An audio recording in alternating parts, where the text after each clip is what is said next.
Hi, my name is Josh Harrison. Welcome to the channel, particularly if you're new. We are documenting our property investing journey. So if this is the first time, then please feel free to subscribe if you'd like to join us as we tell our story. So in this video then, we are going to share some before and after pictures. And the property that we are looking at is this one here. It's a 3-bed semi-detached house. And for those of you, if you are new, our target market are family tenants. So this is the house then, and let's have a look. First of all, first thing to notice is the guttering here. It's not only broken in places, it's also blocked. It doesn't work, doesn't function. You've also got lots of cables that are running around the front of the house. You've got a satellite dish here. You've got a tree growing out the front garden, which is very poorly maintained and poorly kept. And altogether, you've actually got a cracked window. You can't see it here. But this house looks pretty tired. It's been on the market for a while. Just have a quick closer look at it. Here is the cracked roof. It's not only cracked, it's also blocked. So any water that in this section ends up running down the front of the property here, and you can see this damp outline, and that's actually leading to a bit of a problem inside the front bedroom. You've got damp on the plaster. Any water that is being collected from this elevation and the rest of this guttering here is actually going down to a pipe, and then it's broken, and the rest of the water is running down the outside of the property, and that's coming in just by the front door. Again, here's the cable, here's the satellite dish. Doesn't look the most attractive, so this is what we did with it. We replaced all the rainwater goods on each elevation. New soffits and new fascias on both levels. We removed all the cabling, and although there are a few cable clips here, they've also been taken out, and the front garden has also been cleared. So I think you'd agree that this now looks much more appealing and welcoming as a property. As we go inside, there's a very small, just behind this door, is a very small hallway, which then goes straight onto the stairs. And I'm now stood in that hallway in the next picture, looking into the living room. It's a one reception room down here. And a couple of things to just draw your attention to that you'll see in the next picture. This wallpaper has gone. I actually stripped all the wallpaper in this property myself. The old lighting bulb and the lighting rose has been swapped. Every radiator, I'll say it in this picture, has got a thermostatic radiator valve now at one end or the other. And combined with the new lighting and the thermostatic radiator valve, that's done for the purpose of the EPC. We get a new EPC done. They last 10 years, and it's much easier to have one done in 10 years. It's then done, rather than trying to have one that's expired and trying to renew it once you've got a family tenant in there. One thing you won't see in the next picture, but we've actually got another double socket we put in here. The electrician did that for us. You'll notice that the electric fire has been removed. This wasn't pat tested. Any electrical appliance that is plugged in has to be pat tested, so we just don't provide them. It's less risk and less cost. And most tenants want to have their own things in their own homes. These shelves aren't painted. It's a small thing, but you'll notice that they are. And a couple of things to mention here are the doors. The door into the living room from the hallway and the door from the living room into the kitchen. Now, we had a look at these. There is no safety mark, which suggests to us that this glass is not toughened. And if it's not toughened glass and you're thinking you might be having a family in there, again, it's just a risk potentially to children. We don't like that risk if it was our own children, and so these doors have been swapped. So what does it look like? This. Once we removed the wallpaper, the plaster on this wall, and this wall was pretty poor, and so we had that re-skimmed. And also we had another double socket put against this wall just to the right of my red marker, and that wall was skimmed too. Apart from that, that's it. We painted the shelves, we painted all of it, we painted the woodwork white, we paint the walls magnolia. Let us know actually in the comments. Some people say this is just so outdated, it should now all be white, or you should go for colours like grey or the in colours. Let us know, buy to let. What would you do for colours? The gas fire is gone, as we say. New low watt lighting, and behind the door a new TRV. The curtain rails have all come down. The window has been replaced here, just off shot, that was cracked. And new 4-panel door here, and new 4-panel door attached to the door frame that I'm stood in taking the picture. That's it. That's the living room. You can see the kitchen through here. This is what it looks like partially done, but what did it look like before? And the answer is this. Now, at some point, I am going to do a video where I talk about what to look for on a viewing. When I've done that, I will come back and put a comment in the description of this video.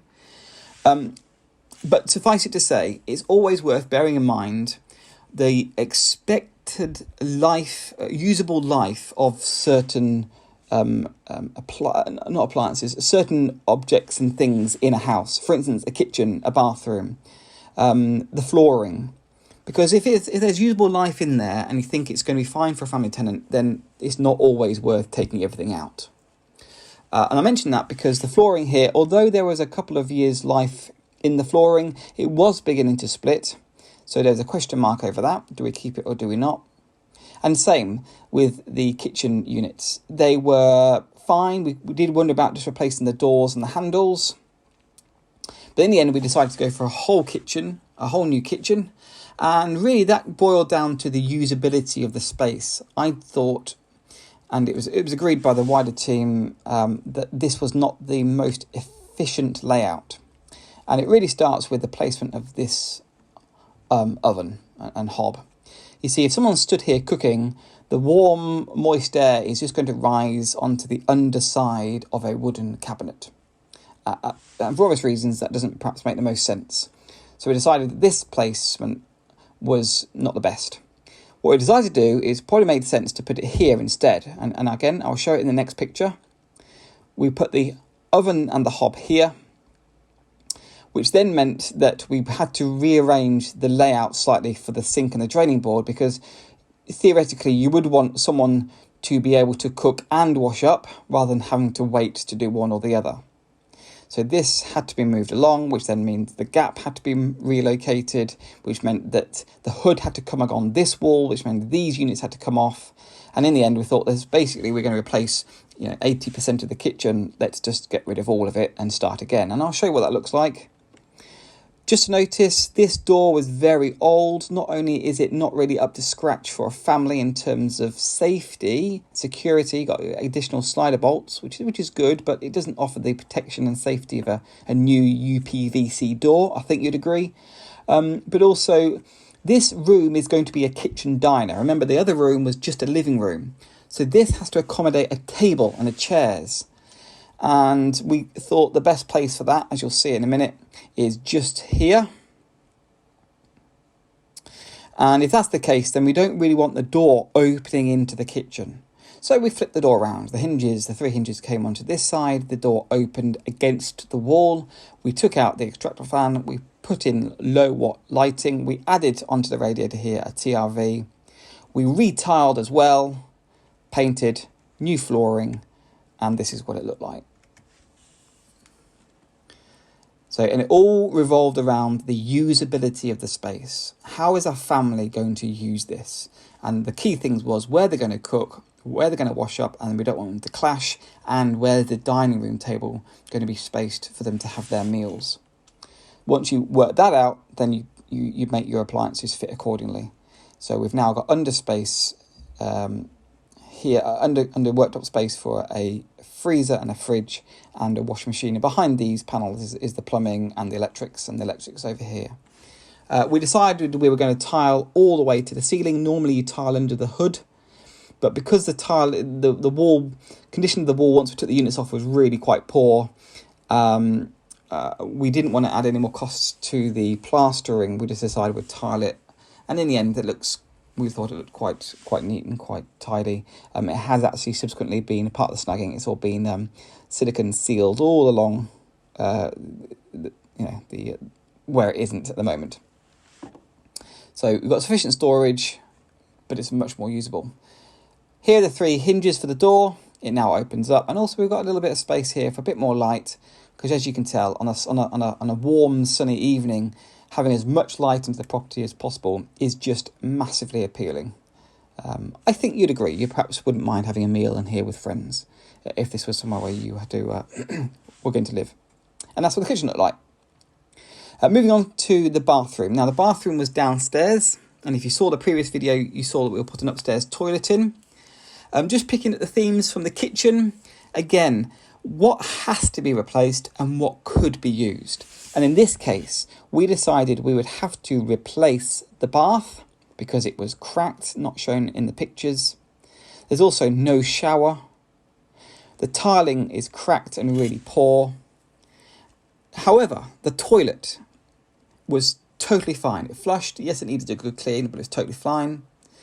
The basin here was totally fine. We just replaced the taps. And the flooring was totally fine.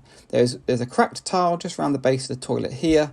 But apart from that, that flooring is good for a number of years to come. There's absolutely no point replacing that, so we kept the flooring.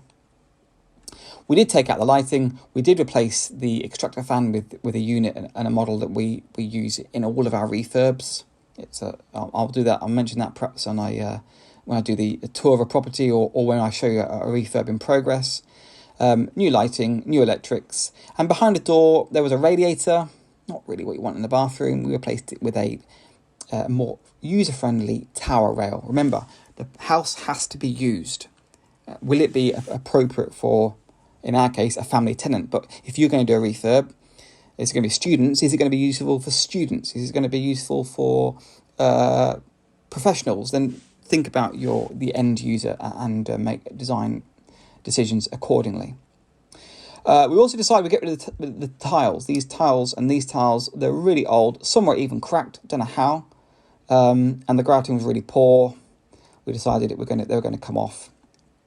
And we also removed the mirror. Again, the mirror is your responsibility. If that falls off, gets cracked, it's yours. And we just removed that as well. So what did it look like? Quick question. This. So, what we just mentioned, we replaced the bath.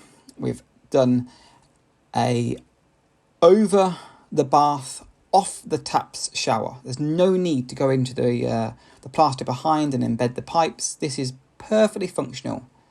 A family will be happy to use that. It keeps the costs down. Its job's a good one. With a bath, we like to tile from the bath to the ceiling.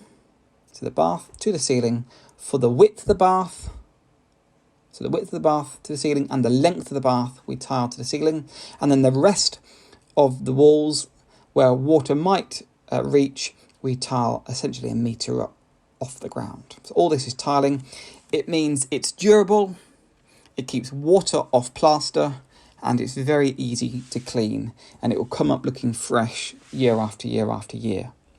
Existing toilet, existing basin, just replace taps, although this one needs adjusting. And then the floor. The floor was perfectly usable. We put new grout down. You can see the crack there. Some grout's gone into the crack. Couldn't get that out. But the floor is good for another good number of years. The mirror has come down and a brand new light has gone up. Brand new extractor fan and a brand new towel rail. And that's the bathroom. Moving upstairs, we come to the smallest bedroom. This is where the previous video starts. What we did here is I stripped all the wallpaper off, all the walls. This wall had been recently boarded, and actually you can notice here, there's what's going on here. It's a really weird thing. This skirting board is actually going into the wall, so that gives a clue that this has been overboarded. If anything you think has been overboarded, always try and have a look at the other side of the wall. The other side of the wall was in a very poor condition, only really held together with the wallpaper that was on it. So this was partially reboarded. The wall that's just to the left of this door frame was completely reboarded. So we overboarded all the ceilings as well, and we kept the carpets, and we added a TRV onto the radiator. I think it was this side, you can't see it on the next one. And this is what the project looked like in this room when it was finished. So freshly skimmed, freshly boarded in places. New electrics. There's a double socket here, which there wasn't previously. There's also a double socket against the wall just off shot below me. It's all freshly painted, new electrics, and that is the third bedroom. Second bedroom, this is what it looked like before. A couple things to notice. Again, I stripped all the wallpaper here, apart from the ceiling. We just overboarded the ceiling. The electrics were changed. A double socket was added down here. A double socket was added to the wall just over here as well. Again, just off shot. The shelving here is just resting on these... I'm not sure the word is now. Just resting on these wooden chocks. Again, that was a risk to us. Anything in a house you leave is your responsibility. We decided we'd remove them, and they can put their own bookcase in or bookshelf, or make use of that space as they saw fit. The picture rail all came off as well, and we've just gone a fresh plastered look. A new TRV on the radiator, extra sockets to say, and new electrics, or renewed electrics. And this is what the property looked like in this bedroom. And I think, again, the staging hopefully adds to the feel to make it look homely and welcoming. You think, yeah, it's a nice looking house, nice looking room. All apart from needing to screw this back up after decorated, finished. Has now been done, of course. But I think you'd agree that's a fresh looking room, and very usable and very welcoming. Just draw your attention to this little door over here. It goes into a cupboard, and in here was the boiler. Previously it looked like this, and you can just see those wooden shelves that I mentioned a moment ago. A boiler with a hot water storage. This all came out. A new 22mm gas pipe was fitted as well, and a new boiler with a 10-year guarantee. It should be good for the family. It shouldn't be a headache for us or the lettings agent. It needed doing, and it was one of the jobs that's been done. And then we move on to the largest bedroom of them all, and this is what it looked like. The data cable that we saw from the very first slide that came up into the guttering into the front of the house, that's where it came into. It's a bizarre place to have it. All the wallpaper, again, I stripped out of here like all the other bedrooms, apart from the ceiling, which was overboarded. The electrics were changed. This socket was moved over.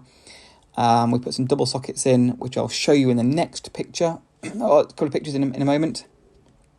And then here's interesting to notice, this space here would look something like this, is totally usable. And what we did actually, if I show the next picture, is we put a upstairs toilet in. Again, the previous video shows that. And it's just now an upstairs toilet. For a family home, it's really essential that they have an upstairs bathroom, particularly if they're going to be children here. All freshly plastered. Lots of this room was reboarded, actually. The plaster was really in a bad way. But I think you'd agree it's a very nice looking room. This room looks like this. Just fresh and clean and ready to go. And just taking a picture from the room before, stood in that space before the toilet was installed. This is what the room looked like before. Old lighting, one vent, no double sockets over here, so not enough power to this room, even though it's a very big one. There were some cracks in the ceiling which were finished when it was overboarded. And this is what it looked like when it's done. That's the marketing picture. Nothing too fancy, but it's certainly appealing. And you can see the extra one of the extra sockets here, new lighting, and the same as before. The carpets again, a light downstairs in the living room, all the carpets upstairs and on the landing and on the stairs itself were all kept. They were fine. A good number of years wear out of those. We thought, let's not be wasteful. And then we move on to the garden. This is what the garden looked like before. I don't think you'd think you would really want to have a picnic in there or have family round. There was lots of rubbish, particularly took round the under the foliage over here. A whole hodgepodge of fencing, just rather unpleasant to say the least. Even a hole in the fence here, which was going to fall over it any day. And what it looked like, the answer to that is this. New fencing, new sleepers, brand new turf has gone down. You can see a kid playing a paddling pool on here while you sit and perhaps have strawberries and cream and perhaps a flute of bubbly. Some bits to be finished off here, but I think you'd agree that's a significant difference to what it looked like before. That's what it looks like now. So I hope you like it. That gives you a feel for what the property looked like before and after. I hope you think it's helpful. You know, if you pick up some tips, then please do let us know. If you've got some suggestions of your own of what we could do next time, or things you've done, and then the comment space for those, I'd love to hear your thoughts. If you do like this video, then please do let us know. We really appreciate your feedback. It tells us what you'd like to see more of, and then we can cater for your needs. The other thing to mention, again, if you're new here, please feel free to subscribe if you'd like to keep up with us on the journey. And if you've got other people you think might be interested, then feel free to share it too. The more the merrier. That's it for this one. My name's Josh Harrison. I'll look forward to catching you in the next one.